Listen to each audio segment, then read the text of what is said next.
rain in April returns to normal. Casey catches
go. Okay, awesome. Let me pull up the stream here so that I can read chat while I do this, and then we will get started. Hello, everybody. Hope you're all doing well. Hope you're having a good Tuesday. My Tuesday has been very busy, and I'm happy to be here. Here we go. Pulling up the chat. We got 15 people. Nice. That's more than I expected. All right. Oh, now 14, but that's okay. All right. So welcome, one and all. I do not expect this video to be super popular or super watched because it's not talking about anything that most people care about. We are talking about the lore. So the reason I'm doing this video, for people who do not know, I'm doing this video because I get asked a lot, hey Raven, who has the best lore in For Honor, who has the worst lore in For Honor? And that is a question that I'm surprised to get because I don't think that's something that most people are really concerned about. But it's also one that I am interested to answer because I do care about the lore, even though most don't. So I figured, you know what? I will answer the questions here by giving you my thoughts on the lore of each individual hero. Now, a couple things that I want to say as we go into this video. A couple things that I want to kind of, break down is this. When I'm looking at the lore, I'm looking at a few things. Number one, I'm not looking at individual hero lore. Like, for example, when looking at Warmonger, I'm not looking at Astria's lore. I'm looking at the Warmongers in general. Like, what is the lore around these heroes? How do these heroes come to be? What is their mandate? What are they trying to accomplish? How did they come to be? That kind of thing. Those are the things I'm going to be looking at. If there's like a specific, but Raven, what about, Holden Cross? What about Astria? What about Bo Yin? What about this specific named hero? I don't care about named heroes here. I care only about the lore of the heroes as a class, not the hero individual that people like to talk about. So that's one thing to keep in mind. The second thing that I want to explain is I'm going to be looking at this in terms of not only how, like what they're doing right now, but how they came to be. Like, how did we get them? And whether or not their existence even makes sense. I'm going to be looking at this in terms of how the characters appear in game versus what the lore tells us. So if the lore tells us one thing, but the character in the game doesn't reflect this, I'm going to bring that up. So that's essentially what I'm looking at here.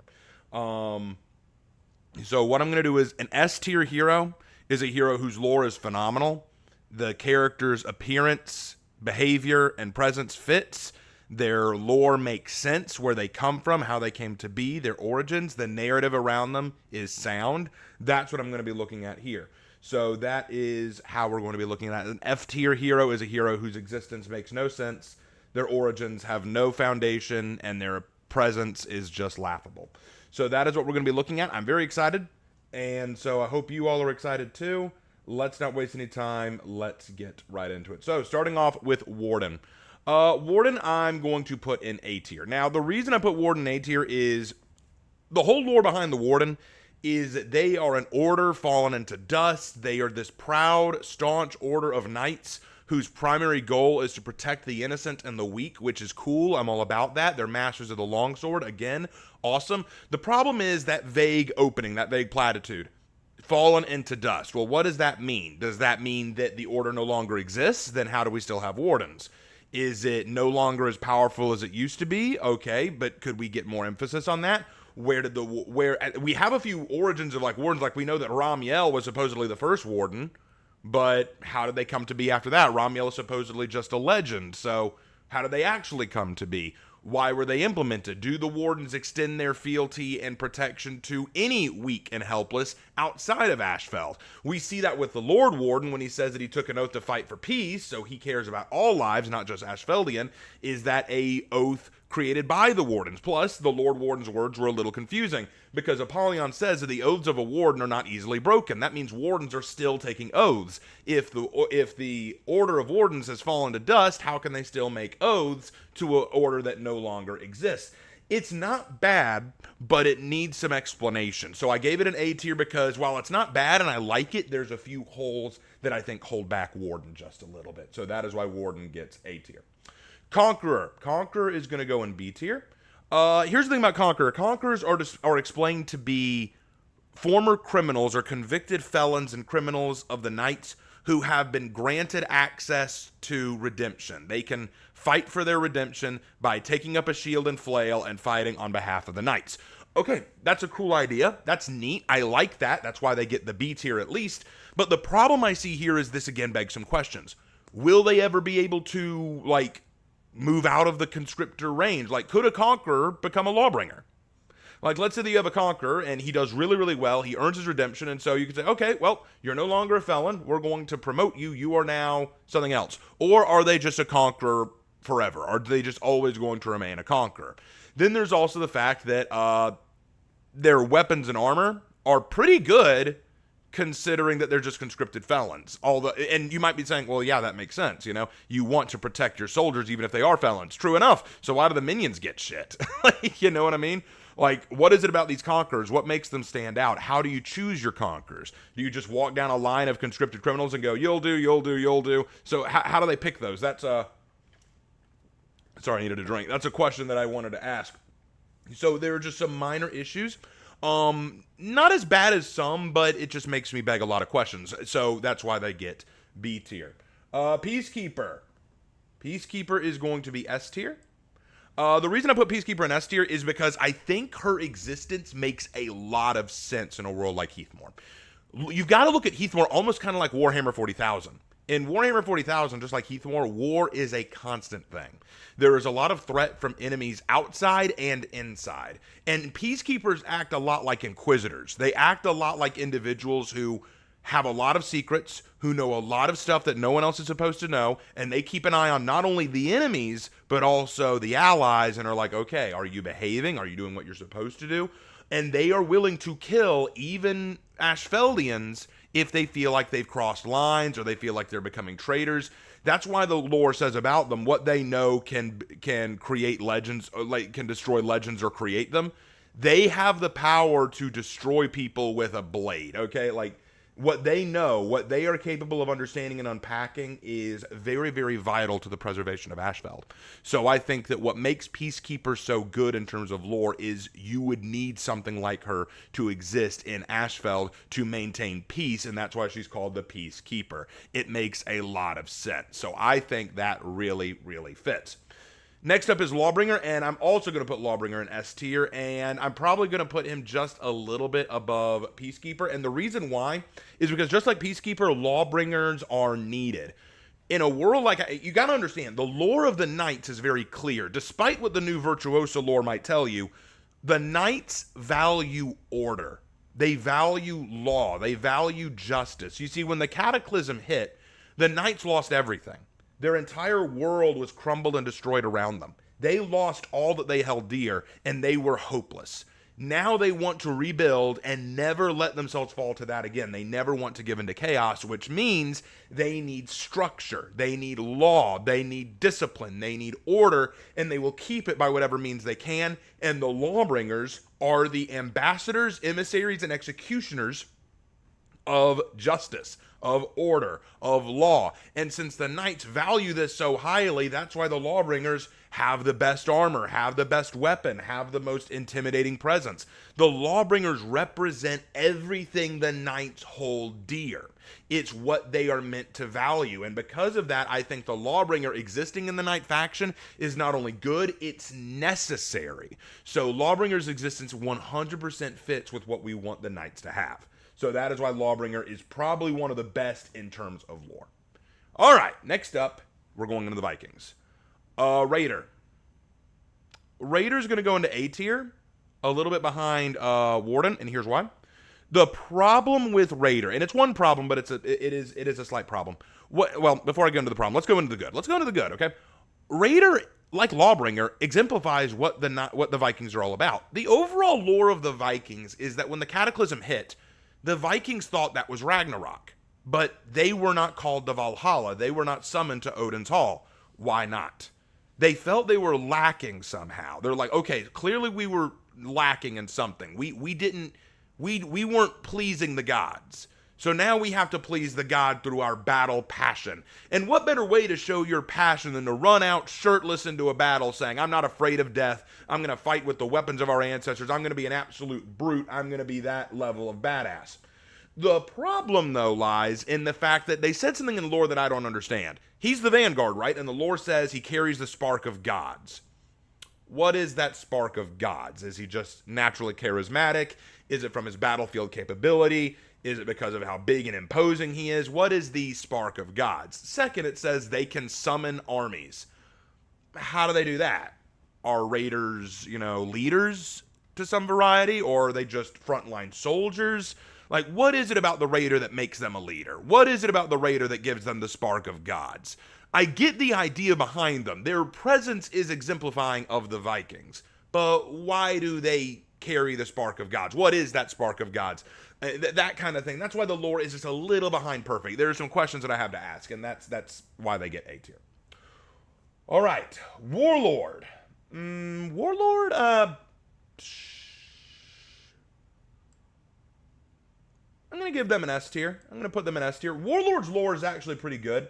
I think that there's a lot good there. I weighed between S and A, but I think I'll go with S because, okay, look.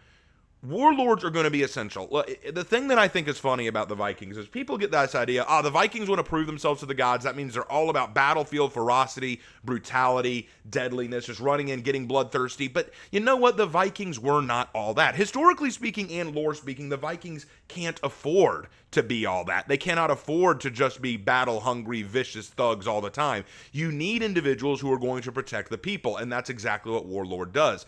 And I like the fact that he uses a sword and shield. The idea behind the warlords is they're leaders, they're defenders, they're protectors. And I think that's a good thing for the warlord to be in lore, because when you have a people that have so dedicated themselves to pleasing the gods and fighting in bloodthirsty battle, you're going to anger your enemies. Those enemies are going to come for you, and you need strong, dependable leaders who can fight and defend them. Now, the lore around them says that they're built around ancient traditions. Being a warlord is something you have to earn. You can't just, be one because someone says you are one. You've got to earn that position, and I think that makes a lot of sense too. Again, the Vikings are all about earning their place in the eyes of the gods. Therefore, a warlord has to earn their place in the eyes of others. So I think that makes total sense to me. So warlord, I think, is S tier. Berserker. I'm going to have to put Berserker in C tier, and here's why. Berserker, there's not a lot I can say about the lore. The lore basically says that they are savage, brutal fighters who fight with twin axes and fury, and they fight like they are the spirits of the wild. Like, literally, the lore says that sometimes the spirits of beasts take the form of men, and that's what the Berserkers are. That's cool. How do you become a Berserker? Are you just wild? Are you given access to special mushrooms that make you high? If it's the mushrooms that make you high, why do you think it's the spirit of wild beasts? It's clearly just the mushrooms that made you high. Why don't they have, I don't want to be mean to them, because again, they do embody what the Vikings are all about, savage barbarity, and so that they can please the gods, but there's not a lot of explanation as to what they are and how you make them. A raider is a man who carries a spark of gods and rallies armies. He's the vanguard. Everyone knows how you find a raider in that sense. A warlord is one who has to earn his title. He has to earn it to protect his people. A berserker, they're the spirits of beasts and fight with a bloody passion. Where does that come from? Do you eat mushrooms? Do you live in the wild for a while? Do you eat people? What does that look like? So I just have questions about that. That seems a little incomplete to me, but I don't think it's bad. I just think it's incomplete. Valkyrie. Valkyrie is S tier, and I'm going to put them a little ahead of Warlord. Valkyrie's lore is actually phenomenal because it answers a major question that needs to be asked about the Vikings. So one thing that they constantly talk about in Valkenheim lore is the people of Valkenheim want to prove themselves to the gods. But obviously not everyone is a warrior. Not everyone can fight. There are some people who are injured or sickly or elderly, and they can't fight and earn glory for Valhalla. So how do you do that? Well, the Valkyrie answer that question. They are women warriors who have made a deal with the gods so that they will fight and earn glory for those who can't earn it for themselves, and therefore continue to not only please the gods, but help the rest of Valkenheim. That makes perfect sense. That is actually a really good idea in terms of lore, and I think they did a great job doing that. So I am 100% behind Valkyrie and her lore. I think it's phenomenally well done and excellently placed. So I agree with that 100%. Valkyrie is S tier. Kensei, I'm also going to put an S tier, but a little above Warlord. Maybe not ahead of, well, actually, maybe, nah, I'll keep it here. So, Kensei, I think, also exemplifies the idea of what it means to be a samurai. When you think about the samurai are wandering vagabonds. They have come from a home that is now lost to them. They are now in a land that is hostile to them, not only the people there, but also the environment. The mire is not a safe place to live. And so you need leaders. You need very strong, very dutiful leaders. And we know about the Kensei that every great leader has trained as a Kensei. They are given the best armor. They are given an exceptional weapon. They are not only leaders, they are exemplars of what the samurai hope to be. They are staunch in the defense of their people, staunch in the defense of their ideals, and they represent entirely what a samurai is meant to be. So I think 100% a samurai should be like a Kensei, and the Kensei embodies what the samurai need to be in the lore. So Kensei is 100% S tier in my opinion in terms of that. However, moving on from Kensei to Shugoki, Shugoki's gonna have to be C tier, even behind Berserker, and I'll explain why. So I don't discount their existence, I discount their origin. The lore says that the samurai traveled to different locations and learned new things and made new allies in those locations, and Shugoki was one of those allies. That begs a few questions. Where did you go to pick up these guys? Why did they follow you? What do they get out of it? You say that they are now, once they're allies, now they've become like family. How did that happen? Why did they integrate into the samurai society so easily? It was funny. When I first listened to their trailer, I was like, who could these guys be if they're not pure samurai? You know, that to me, I thought was kind of funny. So who are they? If they didn't originally come from the samurai homeland, who are the Shugoki? Where are they from? And how do you get more of them? That's another good question. If the Shugoki were originally from another land entirely and just traveled with the samurai, where do you get more? How do you train other Shugoki? Does it matter that they're from another land now? That's the question that I have to ask about that. There are some issues that I have with that lore. All right, so that's Shugoki. Next is Orochi. Orochi, I'm going to say, is B tier, a little ahead of Conqueror. So the problem with Orochi, the big problem with Orochi, is the whole idea of the mythos surrounding them. Orochi feels more like a hero surrounded in legend than actual reality. And here's what I mean by that. We know that the Orochi is a katana user. We know that they are users of exceptionally balanced armor. There's no question of any of that. But the lore also says that they have skills taken from the ninja clans. Okay? Shinobi comes along, and Shinobi's giving Orochi a look like, what? They are a match for 100. Like, it says each of our warriors must be a match for 10 of our enemies, and Orochi is a match for 100. I don't know about you, but Orochi isn't exactly the best anti-gank character in the game. How are you going to take on 100? You know, that there's a lot of, you know, this warrior's just a legend, but what do they do for the samurai society, in my opinion?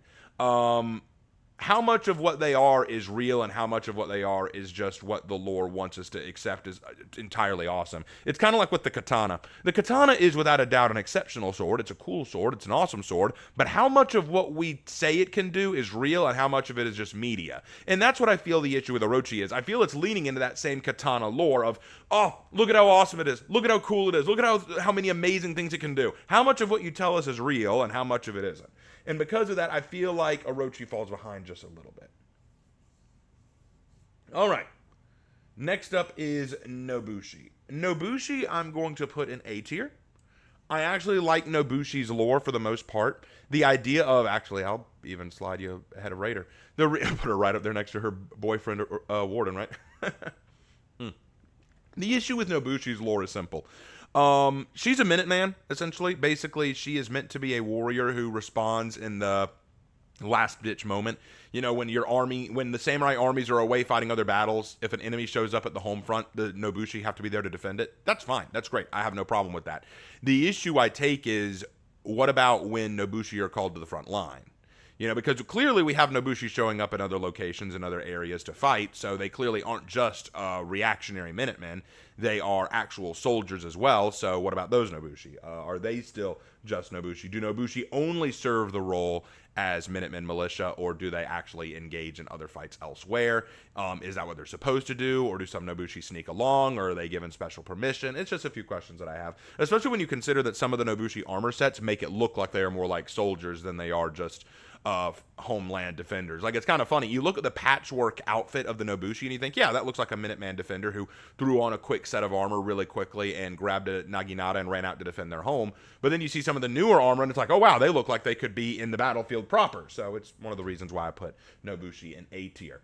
So that is the reason for that. We have gone through all the OG characters now, and luckily no one has gone below sea level.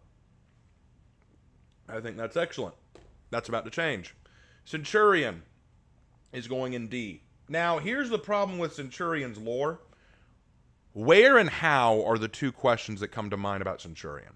So, from what we understand, the Knights came from a powerful empire. There once was this really great empire that was the foundational empire where the Knights all came from. That's really awesome. That's really cool. It was led by Centurions. Apollyon claims to have met them. They seem to exist. Okay, awesome. Where do they come from? Why are they showing up now? Why were they waiting this long to get involved? What's the Empire been up to? If the Empire still has enough power that it can produce Centurions, why isn't it involved in the war proper? Why is it just hiding? And if it is hiding, why would it send Centurions into the front line to fight battles for them? The Centurion in For Honor is cool, don't get me wrong, but we have so many questions about why they're involved and how they got involved in the first place. If they're from the Empire, why is the Empire still alive? Was it not destroyed? If it was not destroyed, why has it stayed hidden? Is it just trying to stay hidden because it's not as powerful? Okay, then how do you have Centurions who are strong enough to engage in the front line fighting? If you do have Centurions who are strong enough to engage in the front line fighting, why are you sending them, and why are you not getting involved directly yourself? Where is this Empire? Are Centurions just living in Ashfeld now, or are they living in the Empire and you're just donating them? There are a lot of questions that we shouldn't have to ask about the Centurion that we are having to ask about the Centurion. It doesn't make a lot of sense. I admit they are cool, and I admit that it's cool to have them here leading the charge and helping to train soldiers. That is really neat. But we have a lot of questions about how they got there and why, and that hurts them in the long run, as long as that makes sense. Okay? Not that and please understand this too, guys. When I'm making this list, I'm not hating on any character specifically. I am just explaining the lore and why it does or does not make sense. Next up is the Shinobi. I think the Shinobi can slide safely into A tier, a little ahead of Raider. So the Shinobi hit A tier for me because, honestly, a lot of who they are makes sense.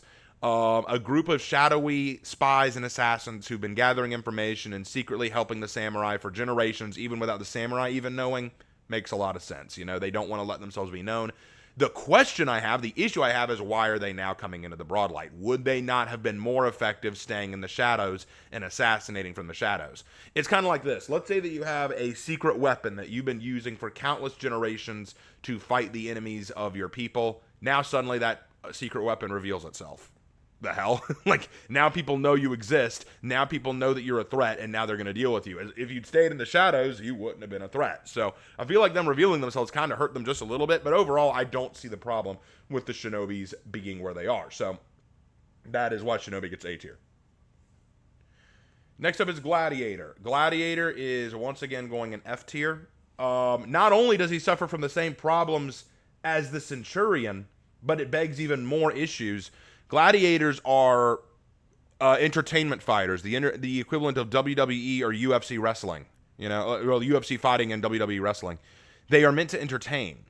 They're not frontline fighters. Even their lore says that they are basically entertainers who have been thrust into all-out war. Why? Why have they been thrust into all-out war? And if you're going to thrust them into all-out war, why are you not giving them better equipment with which to fight that all-out war? You're giving them a trident and shield. Gladiators historically definitely had better weapons than that for warfare. And I doubt you'd throw a bunch of gladiators into a war scenario unarmored like this. And the idea is, but they're entertainers. They want to please the crowd. Well, that begs another question. Why? What crowd do they think they're pleasing in all-out war? If they're entertainers, let them entertain. Let them be entertainment prize fighters, but don't throw them into a battlefield. I think that's the big issue with the Gladiator. It doesn't make sense. For one thing, they have the same problem as Centurion, coming from this empire. What's the empire doing? Why'd the empire loan them out? What's going on with that? And then second, they don't make sense as frontline soldiers in the first place because they don't take the war seriously. Keep in mind, the Knights take this war seriously because the Knights are trying to maintain order. What's orderly about the Gladiator?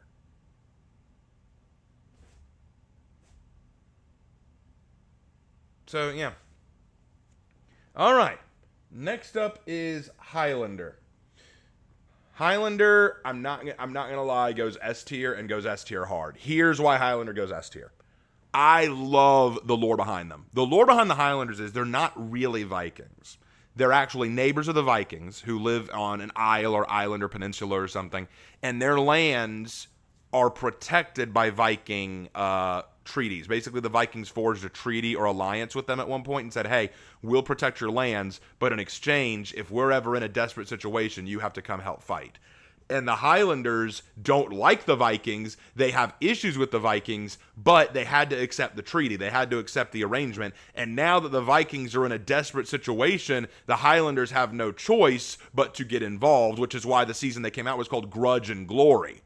Because they hold a grudge. They do not like the Vikings all that much, but they don't have a choice. The treaties and alliances they had kept their land safe. Now their oaths have come due. They have to honor their end of the agreement. So the Highlanders aren't necessarily here because, we believe totally in what the Vikings are. They're here because they don't want to be, but they have to honor their oaths, which I think is really, really cool. I think that's a very creative approach to the lore, and I think that makes for some very creative directions you could go with a Highlander character. Imagine you're making a Highlander character. You could play off of that whole idea of oaths and allegiances. When I made my Highlander character, Aran, I played off that. The idea that the Highlanders aren't sure whether they should uphold the oaths of their Viking brethren or they should not. I really, really had a lot of fun with that. So that was cool. That was a good one. All right. Next up, Shaman. Shaman is F tier. So I could imagine one shaman the way they're portrayed existing. This wild girl who lives in the forests or wilds of Valkenheim, who eats rats, who howls at the moon like a dog, and isn't toilet trained. But a whole class of them? How did that come to be? Are they all just savage, cannibalistic, wild children? Did a bunch of Viking mothers just drop off their babies in the woods and hope for the best? How do you have a whole class of these? How do you have a whole if it was just one or two shamans like this, I could maybe get it. But all shamans behave like this. All shamans are wild children. All shamans act more like animals or savage beasts than they do anything else. What's the story? Are they all schizophrenic? Are they all just raised by wolves? Are they all just communing with the spirits and the spirits make them act this way? What is the deal here? Why do they all behave this way? What's the explanation? The trailer doesn't explain either. The trailer just sort of dives into that sort of, but they commune with the spirits. When the blood spills, they can hear the spirits louder. Does that mean they're schizo? Does that mean they're actually hearing gods? If they're hearing gods, why do they act like savage animals? And if they act like savage animals, why do the Vikings listen? It's got to be really difficult. Like, imagine this. You want to ask the gods a question. I would recommend you go to the shaman. You walk in on the shaman and she's pissing on the floor while howling at the moon and barking like a rabid animal, and you go, please tell me the secrets of the gods, and she just rolls around on her own feces trying to figure out what to do. You say, I'll offer you coin, and then literally, like in her effect, she just eats the coin.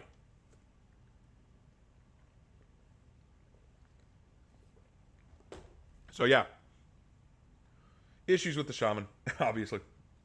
Aramusha. Aramusha, I'm going to put in A tier. A little ahead of Shinobi, but behind Nobushi. Aramusha may not be one of my favorite characters, but his lore is actually pretty good. Because they make sense. Historically speaking, they make a lot of sense. You have samurai who break from their masters, who either shame themselves or break from their masters because of some slight or misdeed or failure, and they become Ronin. They become wandering Ronin. And because of that, they have to fight for their own ends, they have to fight for their own purposes, or they just don't fight at all and live as wandering vagabonds. And I think that makes sense. You'd expect that in For Honor. You'd expect that in Heathmore. The problem I see with Oromush, and it's a small problem, but it's why they make A tier, is because, well, for one thing, I think they should have just been called Ronin, not Oromush. Oromush is kind of a silly name for them. I mean, it makes sense. You know, it means it means wild warrior, but Ronin just makes more sense. The real issue I have with them, though, is the lore makes it sound like they chose to break from their masters, and very few samurai would do that. I get the feeling most samurai would choose not to do that, especially when you consider this for a moment, the samurai are fighting for their very survival. What does it benefit you to break from your masters? What does it benefit you to break from your mentors and masters? Wouldn't you want to help defend your people? That's something that I think is a little odd. I mean, it's not a big deal, but it's just a minor thing that holds me back. All right, so we are done with all the original DLCs. We are now moving on to the Wulin. Okay. This is a little harder for me because, as I've said before, the Wulin got very crappy lore, very incomplete lore, but I didn't want to just throw them all in F tier just because their lore is crappy. I'm having to be as nice as I possibly can here. Okay, so Tiandi I'm going to put in C tier behind Conqueror, okay? Tiandi's lore says that they are the bodyguards of kings and nobles and generals. Their name means heaven and earth, symbolizing the importance of their oaths. And even if their masters die, they will continue to fight as if to maintain their honor. That's neat. That's nifty. That's kind of cool. What kings or nobles are they following? There is no current emperor of the Wulin anymore. Who are they fighting for? What king are we talking about? The Wulin have not revealed to us any form of politique outside of the fact that there was an emperor called Gaolei at one point, but after the incident with Horkos, he's now gone. So who do the Tiandi take orders from? Who are they bodyguarding? Why are they still what they are? There's questions that we need to ask, and they will probably never be answered because, just frankly, I want to be nice because I feel like there is something to Tiandi, but they're just not going to give it to us. In fact, to be honest, yeah, I got to go down to C tier. I have to do that. I have to do that. Like, it's hard, but I have to do that. So, yeah. All right. Zhang Jun. Okay, Zhang Jun I will give a B tier. Because Zhang Jun of the Wulin probably makes the most sense from a warfare perspective. You have generals in an army, and the Zhang Jun are generals. And so it makes perfect sense that you would have a group of generals still trying to maintain some degree of order in the Wulin army. It's very easy to write lore around a Zhang Jun because they could be an up-and-coming general, a disgraced general, a very famous general, a general trying to, maintain some degree of order or help refugees. You can get generals in your story very easily because, after all, this is a war-torn world. So yeah, that's why I say Zhang Jun gets B tier. What's that? One question, okay? Is the forward dodge deflect now live in game, or that just didn't get past the testing ground? It didn't get past the testing ground. All right. Anyway, back to it. Nusha. Oh man, I hate to do this to Nusha, but yeah, F tier. I'm going to put you a little ahead of these two, but yeah, Nusha's F tier. Her lore is really, really bad. Like, there is no rhyme or reason to Nusha's lore. Nusha's lore is very much, they were bodyguards who used hook swords to do their fighting. Okay, that's nothing. That's an explanation of what the hero is, not who they are. Where do they come from? How do you get them? How do you recruit them? How do you train them? There is nothing there, and I cannot defend it. Nusha's lore is so bad. And honestly, the Wulin lore is just so bad for the majority of them because the For Honor team did not give them good narrative direction. And it's kind of funny, when I was doing the faction lore videos, when we got to the Wulin, I had to talk for a while about what the Wulin are after, and the developers, they told me, but I was kind of like, man, you didn't do a good job of expanding on that, So that is the way that I approach that. You seem to be very into paramilitary groups, Mr. Raven. I've studied military history for a very, very long time. So that's why. All right, Shaolin. Shaolin is next. Shaolin I will actually put in the higher C tier. I'll actually put him a little above Berserker. Berserker, get back here. There we go. And here's why I do that with Shaolin, because when I was reading over his lore again, Shaolin's lore does make a degree of sense. They were monks. They practiced serenity and spiritualism, but then when the Civil War started in China, they had to protect their spirituality, and so they evolved to be more battle-hardened. They evolved like, hey, you know what? We've got to protect our way of life, and that may mean that we actually have to fight a little bit. And that makes total sense to me. That is something that I think, hey, you know what? That adds up. That makes sense. It's what you want to do. The problem is there are several other problems with that. If you've decided to lean into a more military way of life, Shaolin monks had more weapons than the bow staff. In fact, the reason Shaolin monks carried the bow staff was because they didn't want to kill people. The bow staff is a weapon that can take down opponents without killing them. If you've changed your whole modus operandi from we want to preserve life to we want to destroy life, time to switch up your primary weapon. So that's why I think the lore behind Shaolin is a little bit weaker. It's decent. There's something good there, but it didn't follow through as far as I think it needed to. All right, and that is all the Wulin for now. We got one more later, but we'll get to them then. So next up is Blackprior, and you know what? Blackprior's flying all the way up here to S tier. Blackprior's lore is actually really, really good. I'll be honest, I'll slide it behind Valkyrie just a little bit. So here's the thing about Blackprior. Blackprior works so well because it approaches, let's leave out Horkos for a second. We're not at Horkos yet, okay? What I like about the idea behind the Blackpriors is they were once a very pious, honorable order.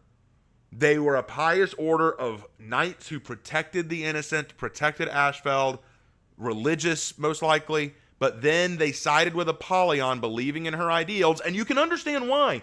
Look at what Apollyon was trying to do. I think we need to take a moment to address this. The reason Apollyon was so successful is because she appealed to the needs of Ashfeld. Ashfeld was about to be taken over and destroyed by the Vikings because the Iron Legion and the legions that were supposed to be protecting them had become lazy and complacent and were letting the Vikings run all over them. So when Apollyon comes along saying, we're going to turn this around and we're going to protect Ashfeld, the Blackpriors all said, yep, we're all for you. We agree. We are here for you. We're going to work for you.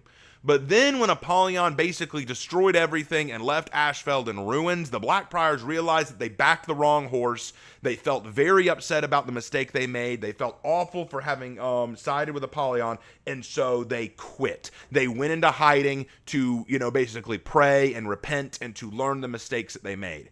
However, along comes Vortigern, who says, guys, the time to repent is over. It's time that we brushed off our swords and our shields because now the knights are in danger again, and we're going to defend them as we did before, but we're throwing off our pious scruples. We're going to fight in the name of dark justice. And that is a really cool direction to take the lore. I think that's really sick. So I definitely lean into that Blackprior lore. Now, of course, a lot of them did align with Horkos, and that's a whole thing, but I'm looking at where they came from in that sense. So I think the Blackpriors kick all kinds of ass lore-wise. Next up is Hitakiri. Oh, wait, sorry, Jormungandr. I got it wrong. Hitakiri came out before Jormungandr, though. Why do they do that? Why'd they organize it like that? Anyway, I'm going to go Hitakiri because I'm going in order of release. Hitakiri.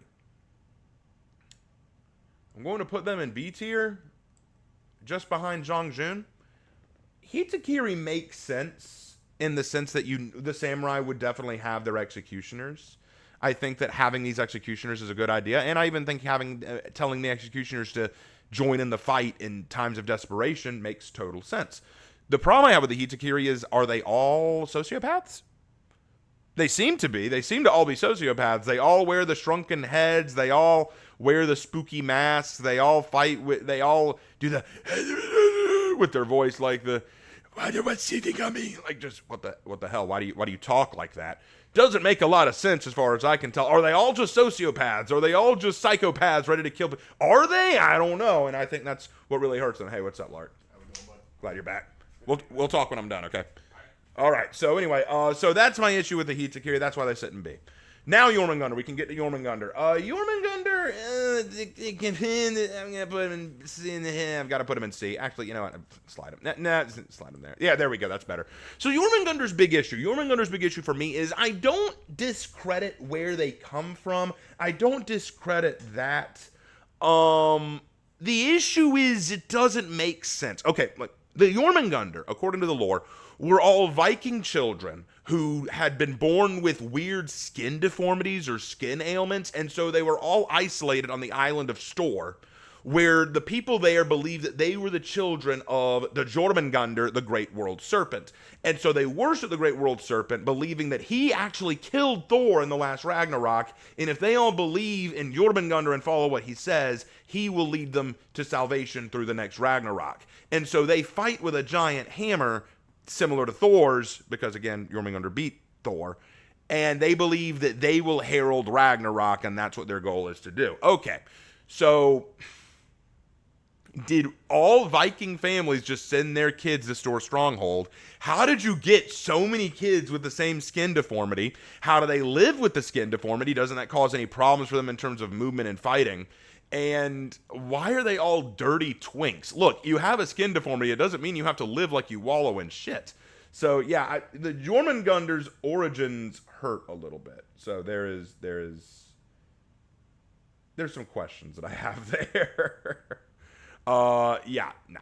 Okay, so there's that. Next is John Hu, last Wulin we can talk about. Isn't it sad that this is the last Wulin we can talk about? Isn't that pathetic? I'm glad we're getting a new Wulin hero later, but yeah, this is sad. Okay, John Hu is D tier. Actually, I'll put them a little behind Centurion. John Hu's D tier because their lore is abysmally underwhelming. So we know that they are alchemists, and we know that they are professionals at pyrotechnics. That's it. We don't know anything else. We don't know how they were founded. We don't know what their mandate is. We don't know what they're all trying to do. The only two Zhan who we know anything about are Sunda and Fu Huo, and we barely know anything about Fu Huo. We know more about Sunda because Sunda was the one who helped Astria develop her Draconite weaponry, and we don't know anything more than that. The Zhan Hu have been slept on in a big way in terms of lore, which is kind of funny because a lot of people are like, the Wulin have bad lore, but at least Zhan Hu had some lore. What lore? We barely know what they're trying to accomplish. They're masters of alchemy. Okay, what does that entail? Why? For what end? Why do they practice swordscraft if they're alchemists? Zhan Hu gets bad lore. All right. Warmonger, I'm going to put in top B tier. They are the top of B tier. And the reason they go into the top of B tier is two reasons. I actually like most of the Warmonger lore. I like the idea that you have these warriors who sided with Horkos. And here's the thing. I want to leave Horkos aside, but I can't because the Warmongers are directly affiliated with Horkos. And you can't detract that. Even if you want to argue that Horkos has been destroyed now and the Warmongers are still around, absolutely. But they were founded from Horkos. That's how they got their start. I like the idea that most Warmongers have to kill a Lawbringer of some variety to make their armor, which I think is kind of neat. That's a creative direction.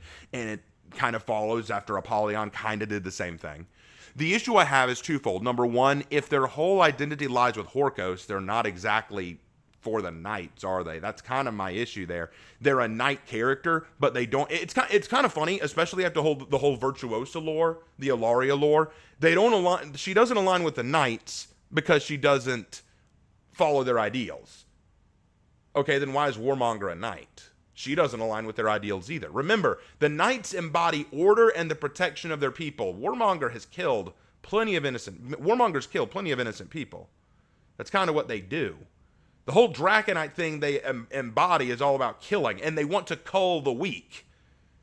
Isn't that counterproductive to everything the knights want to do? So it doesn't make sense that they would be aligned with the knights when the Warmonger don't hold to any of the ideals of the knights. Now, you could make the argument, and I understand this argument, that they're only pursuing order in their own way. In their own way, they're trying to pursue a form of order where the strong rule over the weak. And in their mind, that is order, and you could argue that is their pursuit of order. But it is clearly not in line with what the rest of the knights believe is orderly. It's very clear that this group of women have broken off from the original order that the knights have created for themselves, and I think that's a little weak. Plus, if their whole order revolved around the creation of Horkos, it begs the question of what they will do without Horkos. And since Horkos right now is shattered, and we don't know if it will be built back up again, what are the Warmongers to do now? Do they just run back to the Knights and say, hey, we'll fight for you now? Do they form their own new collective? What do the warriors of Horkos fight for now that they don't have Horkos? That's kind of my question there. I don't hate again, none of this is meant to hate on any character. But from a lore perspective, warmongers are weak in the sense that they were founded around an organization called Horkos. There are supposedly knights when they don't align with anything the knights are. What will they do now that Horkos in the lore has been neutered and gutted? What are they going to do now? What do they fight for now? What do they believe in? Do they still believe in what they did before or no? It's really hard to call. Okay. Next is Griffin. And Griffin is the epitome of F tier. Like, you have to... I don't think any character in terms of lore can be worse than Griffin. Let me explain. Hold on.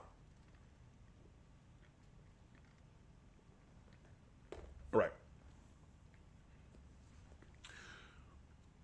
Griffin is Holden Cross. Okay? So Holden Cross, after the whole event with Apollyon, tried to rebuild the Knights with the Lord Warden, but got a lot of hate from everyone, from Ashfeld to the Mire to Valkenheim, because of his affiliation with Apollyon. He left, became a mercenary, learned from various other cultures and peoples and groups, evolved his fighting style, doesn't even consider himself a knight anymore, but then comes back to Ashfeld with the arrival of Astria and Horkos and decides to fight them, helped to found the Alliance of Chimera with Hervis Daubeny. And that is where his lore ends. There is no order of griffins. It's not like there are multiple griffins and he's just their leader. No, he's the only griffin. So anytime you go into Imagine, you see a team with 3 griffins on it. They're all Holden Cross somehow. Don't ask me how that works. Second, he doesn't identify as a knight anymore, and yet he is the last knight hero we got. Actually, guys, can I just say this? I love how people love to tell me, Raven, how can you say that Ubisoft hates the knights when the knights have more characters than anyone else? Let's play that game. Let's play that game. Let's play the game of more characters from everyone else. Warden, definitely a knight. Lawbringer, definitely a knight. Peacekeeper, definitely a knight. Conqueror, okay, you know what? I'll give you that as a knight too. Centurions aren't knights. They existed during the Roman Empire. Knights were not a thing during the Roman Empire. This guy's not a knight. Gladiator, that's not a knight either. They were spectator fighters at best. They fought for the glory of the crowd. They were not knights. They existed in a time before the knights were a thing. Warmonger does not identify with the knights. She is a tyrant. She is a tyrannical warmonger who seeks to cause damage and destruction everywhere she goes and does not align with the knights. But you know what? She looks like a knight. I'll grant you that. Okay, fine. Black Prior, closest thing to a knight that we get outside of the others. He actually seems to stand by the knights. A dark knight, but a knight. Griffin does not identify as a knight. So, leaving out Warmonger, Griffin, Centurion, and Gladiator, we have 5 knights. We have the same number of legit knights as the Wulin have legit Wulin. You want to sit there and tell me the knights have all the characters? Bitch, we have fewer characters than everyone else. You're just throwing characters from other cultures and customs to try and say, oh look, padding the knights.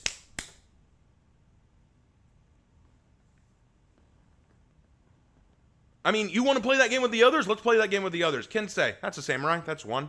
Nobushi, that's a samurai. That's 2. Oromusha, a disgraced samurai, but a samurai. That's 3. Shinobi, again, samurai. Samurai could be shinobi. That's 4. That's 4. Orochi, that's 5. That's 5. That's 5 samurai. Hitakiri, most Hitakiri were considered samurai. 6. That's 6 right there. Shugoki, okay, you know what? That's a little questionable because, you know, Shugoki and what they were, and they didn't really come from the samurai, but you know what? They use a kanabo and they have samurai armor, so they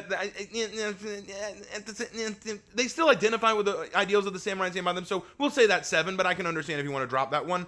Kyoshin, again, samurai, disgraced samurai, and not really involved with everyone else, but samurai. And Sohei, Benkei was a samurai historically, so we'll count that. Even if you don't count that, that's at least 6 samurai. Knights have 5. Now let's look at the Vikings. Warlord, that's a Viking. Valkyrie, that's a Viking.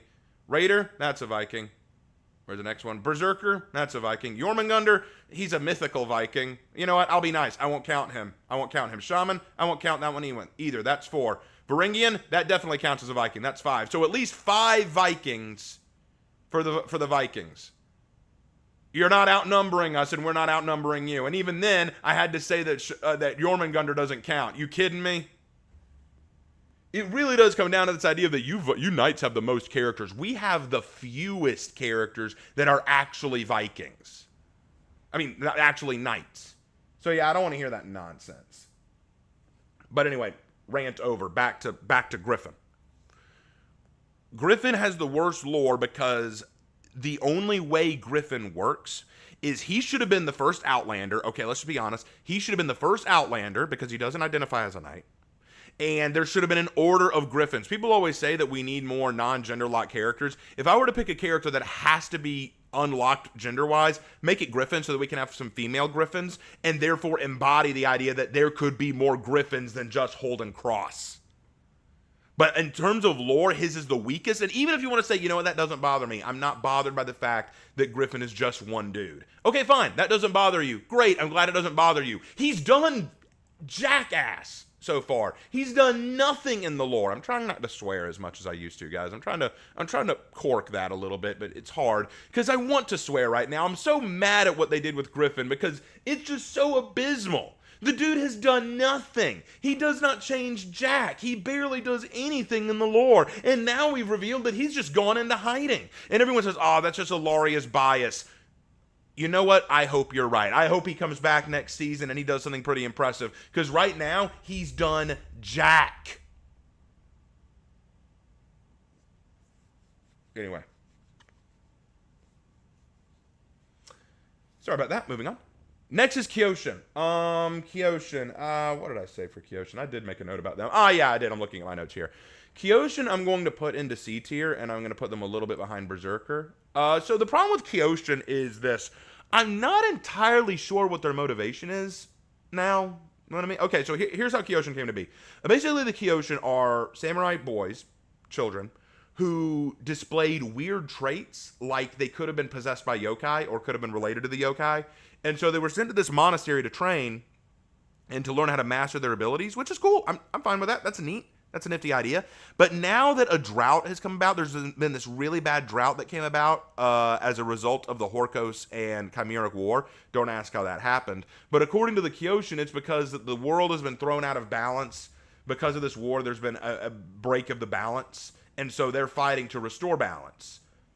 Don't know how. I mean, how would fighting them restore balance? Are you saying that by destroying Horkos and Chimera, balance will be restored? But the drought wasn't ended by the actions of the Kyoshin. From what we understand, it was ended by the Vikings performing sacrifices to appease the gods, and the Vikings gave them the Tempest. So what did the Kyoshin do? And now that balance seems to have been restored, we're no longer dealing with crazy weather issues. What are the Kyoshin trying to do now? Why don't they slip back into obscurity and just go back to what they were doing? They're still here. I'm not entirely sure what their goal is. I'm not entirely sure what they're trying to accomplish, so I can't give them high marks. So that's why the Kyoshin go lower for me. All right, next up is Pirate. Okay, Pirate, baby girl. So Pirate, I'm going to have to put you in C tier just below Shugoki. The problem with Pirate, I'm afraid, is... Okay. So I'm not against the idea of the pirates being what they are. They're not really for any faction. They're just there for adventure and finding booty. That's all they're after. They're just trying to find treasure. But there are some questions I have. So all the pirates are... Now, here's the thing. Remember this, guys. I want y'all to ingrain it in your head here. I did say that I like the idea that the pirate, as a hero, is based on Chengshi, the Cantonese pirate queen. I was pleased with that. I was cool with that. But from a lore perspective, I have questions. Are all pirates Cantonese women? Is the home of the pirates Canton? Is that where they make birth? Okay, that's fine, but the lore didn't say that. The lore does not embody that. The lore does not embellish that. I assumed it until we got Coalheart. Coalheart is obviously not from Canton. In fact, the developer said that he was Irish. Okay, he's Irish. That means there can be pirates from Ireland, or this world's version of Ireland. So does that mean that pirates don't just come from Canton? In which case, I have to admit, why are all the pirates Cantonese women? I think it would have made a lot more sense if you just said all the pirates are from a pirate town in Canton until you added Coalheart. Now we've got some questions. Now again, I do not mind the idea that the pirates are Cantonese. That could be a really cool idea, that you just have this Canton town or Canton Island where these pirates come from. I'm cool with that. That's totally fine. But now we've got a Scots, Irish, Gaelic, whatever pirate. And now we've got to ask some questions. Okay, where do the rest of these pirates come from? So, there you go. All right, next up. Medjai. Magi. I'm going to have to put you in D tier, but you are ahead of Centurion. Okay, so here's the problem with Magi. We have a lot of issues with Magi. Let's break this down. First, I need a drink before I jump into this one, because I'm about to confuse some of you. Here we go. The lore for Magi is that Bullthorn went to Egypt. Egypt has suffered thanks to the cataclysm, and the Magi are the guardians of Egypt and protecting its treasures. Bullthorn goes in and finds a relic called the Scarab Bracelet. He becomes friends with Nefrika. Nefrika warns him not to take the bracelet, but he betrays Nefrika and takes it anyway, brings it back to Heathmore. It releases a plague upon Heathmore, and Nefrika and the Magi have to show up to remove the plague. And then the Magi decide that they want to stick around and help bring order and peace back to Heathmore and help bring it the kind of law and justice that it doesn't have. Okay?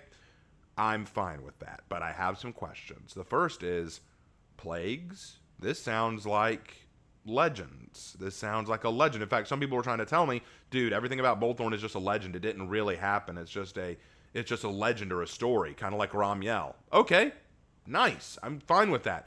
When did it happen? Oh, it probably happened a really long time ago. Neat. How'd the Magi get here so recently? Because if this is ancient legend, then it should have explained why the Magi are here for a long time. It would have meant that the Magi have been here for ages, and this legend explains how they got here all that time ago. Oh, well, okay, it's not ancient history, it's recent. Then wouldn't we be able to prove if it's a legend or not? Because this plague swept all over Heathmore. Wouldn't the knights and the samurai also know about this plague and say, yeah, actually, no, this isn't a legend, this actually happened, and then that explain it? So then the only other option is to say, okay, it's not really a legend, it all actually did happen, it is all real. Okay, then that begs the question, why are the Magi still here? Do they really want to bring order and structure to this land that hasn't had it for so long? Is that their goal? Is that what they want to do? Why do they all want to do that? Is that what Nefrika told them to do, or do they all just have this desire? I think it would have made a lot more sense if they just said, you know what, guys, Egypt's kind of effed. Egypt's kind of, done. Why don't we make our homes here and just make it our own and, bring our own culture and customs here? I think that would have made a lot more sense. But no, there's just a lot of issues with how the Magi got here. Did they get here because of Bullthorn? If so, is Bullthorn a legend or is he real? Is what happened legit or not? There's some questions I've got about how the Magi got here and why they're still here. But anyway. Vela fought pirates in her short story, Pirates Being Cantonese was broken a long time ago. Do we know that the pirates that she fought in her story were not Cantonese? Because I don't think there was any evidence in her story that said that they were not Cantonese. Anyway, back to it. Aphira, C. I'm going to have to put her in C tier. Probably near the bottom of C tier. We'll put her ahead of Jormungandr. So Aphira's whole problem is this. Aphira's whole problem is that she comes... You know what? I'm going to go ahead and do Ocelot too because they're both kind of the same to me. They're both on C tier, and I'm going to put Ocelot's... They're both kind of even to me because they're both exactly the same. Ocelot and Aphira are both exactly the same to me. So here's why. Both have the exact same issue. You can break down how Ocelot and Aphira came to be here in their lore literally in the exact same vein. And I can actually say it in 2 sentences. Everyone was peaceful, and then the Fire Nation attacked.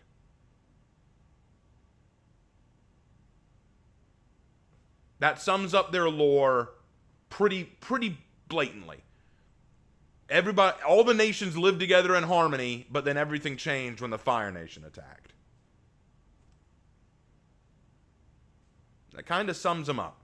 So the Ocelots in Mesoamerica and the Aphira in Arabia were living perfectly peaceful, happy lives. Everything was perfect. They weren't in any danger. They had everything they could ever want. They were totally prosperous. Never mind the reality that makes no sense in this post-apocalyptic world, but hey, everything is perfect for them. They are just doing wonderfully. They have no issues. They aren't engaging in any of the negative traits of their historical counterparts, like the human sacrifice of the Ocelots or the enslavement and slave trade of the Arabs. Like, none of that is a thing for these cultures. They're doing perfectly all on their own. Then along comes the mean, big, bad Horkos to come in and ruin everything, who kill their leaders, steal their stuff, and run off back to their home, and then that drags them all right back with them.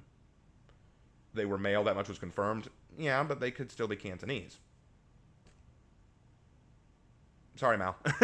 I mean, they could be male, but they could still be Cantonese. Anyway, so the issue, back to the Ocelot and Aphira thing, again, it comes down to the reality that their lore is exactly the same. It's all revenge. They were brought to Heathmoor by way of revenge. But there are some problems I see with that. For one thing, why didn't they go back? You know, to me, the Aphira one makes the least amount of sense. The Aphira suffered the death of their sultana, and their palace was burned. So they came and they attacked Ravier. They didn't kill her. They let Ravier go. Why didn't they just go back home and say, let's rebuild? Because they rebuilt their sphere. They fixed the sphere. It says in the lore they fixed their sphere. Why not go home and rebuild Arabia now that they got their revenge? They beat up Ravier and put her in her place. They're never going to come back now. Just go back and get into a sultana and take care of your people. Why are you still here? And then as for the Ocelots, it makes a bit more sense that you're here because you may not know how to get home. You may not know the way home. You might have tailed behind Horkos and bided your time to attack. You may not know how to get home. But even still, the lore is exactly the same. So I'm kind of like, this is just meh. This is just meh. All right, so that's what I have to say about those two. Next up, Varangian Guard. All right. Varangian Guard gets a B. Again, we're talking about lore, not gameplay. Varangian Guard's lore is actually decent. They are a mercenary band that will never break their word. I mean, they're pretty expensive, I would imagine, but as long as you pay up, they will never break their word. Their arrival makes sense. They were not in Heathmoor at first. They are very much associated with the Vikings, but they do not necessarily align with them 100%. They fight for money and for glory. And they show up to aid Katla, who has become their newest member because she wants their help in getting revenge for the death of her father and to get revenge on her uncle, who was an oath breaker who broke his oath. So I think it makes perfect sense for the Varangian Guard to exist the way they do. I think it works. I think it could be handled a little bit better. I think that some of the questions, like, for example, they speak a combination of Scandinavian but also Greek. So, I mean, that makes sense historically, but that begs the question, where'd you learn Greek? Where are the Greeks in all this? So, Varangian makes sense. I think she's fine. I think they just could have used a little bit more expansion. I think that's the issue we need there. I think that's the issue. All right. Next up is Sohei. And Sohei, I'm going to go ahead and put an A tier. I think, no, not quite as good as Warden. Don't get ahead of yourself. I think Sohei's lore is pretty stinking good. You got the situation where you have this one Sohei, Ben-K. Or he's supposed to be Ben-K. What do they call him? Oniwaka? I think they call him Oniwaka. He fought against Master Katashi and was fought to a standstill. Learned how important it was to practice Zen and to become one with himself and not to relish just weapon grabbing. Decided to perfect his technique and then train others in his mastery and thus create a new order of Sohei who can defend the mire, but also perfect this way of fighting that he has created himself. I think that's a neat idea. I think that's a neat idea and well used. So definitely like the Sohei there. I think the Sohei works very well. Next up is Hatun. Hatun is going to be A tier, just a little ahead of Shinobi. So the problem, here's the thing, I really like Hatun. I think Hatun works really well for the lore. I think that they are very well handled lore-wise. The Hatun have lore that I think is needed. They exist outside of, here's the thing. Unlike Ocelot and Aphira, and even Medjai, who all show up out of revenge, the Hatun aren't really here for revenge necessarily. I mean, yes, their leader wants revenge on Apollyon, but she can't get revenge on Apollyon because Apollyon's dead. Instead, they're here to bring peace by way of the sword, which is very much what the Mongolians did. The Mongolians fought for peace at the end of a sword. You basically joined us or we destroyed you, and they come in with that intensity. and they broke Horkos, which no one had done yet. And I think that's kind of badass, and it makes sense that they did because she teamed up with the Wulin in a sense, and that actually made the Wulin look more badass. It gave us a really neat connection to the Zhan Hu, which was needed, and it allowed the Hatun to gain a presence and a control in Heathmore.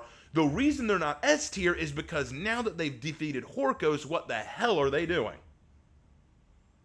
The wars are not over like they said. I guess you could argue, oh, well, they're still in the process of taking over. If they're still in the process of taking over, why is Gul'jin wasting time with gladiator fights? That doesn't make sense. That does not make sense. So that hurts her. That hurts her. So that is Hatun.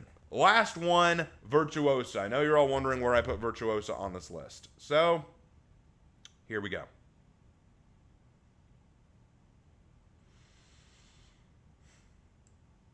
Virtuosa's D tier, just a little ahead of Zhan Hu. All right, here's why.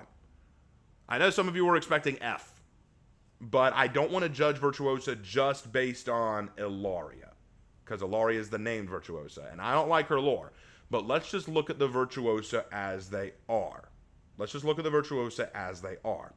The Virtuosa are women who trained under Ilaria. They don't have any allegiance to any specific faction, and they want to improve their fighting skills. I'm fine with that, but there are a lot of questions I have. The first being, why did Ilaria train them? Ilaria's whole thing is about her being the bestest of the best, so why train other women? My theory is she wants to do it just to have people who look up to her. She now has an audience of pupils who refer to her as their master, and she can just show off to them. I even made that point in my legend. I think that's probably why she did it. Number two, where do they get the arms and armor to do this? Ilaria can't provide this easily. Where does she get the arms and armor to give them all this stuff? She's not aligned with Ashfeld. She no longer works for Coalheart. Where does she get the resources to give all these girls their swords and armor and weaponry? Where do they get that? Did they just steal it? You can't just steal arms and weapons and expect it to work. You've got to have that crap fitted for you. So where are they getting it? Where are they getting all the equipment they need? Number three, what do the girls fight for? Sure, Ilaria wants to prove she's the best around. Nothing's ever going to get her down. What about the rest of them? What do the other Virtuosa want? I mean, if you look at the other Outlanders, you can sum up what each one wants. Pirate wants to get plunder and booty. Ocelot and Aphira want revenge for what was done to them. Magi wants to find a new place to call home and make sure that everyone follows the same order and structure they do. And Hatun wants to bring peace by way of the sword. What do the Virtuosa want? I guess just to prove they're the coolest cats around?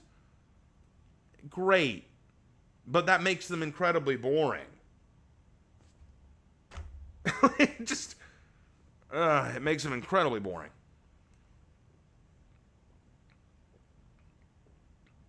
As I've said many times, what makes the Virtuosa bad is they lack conviction and motivation.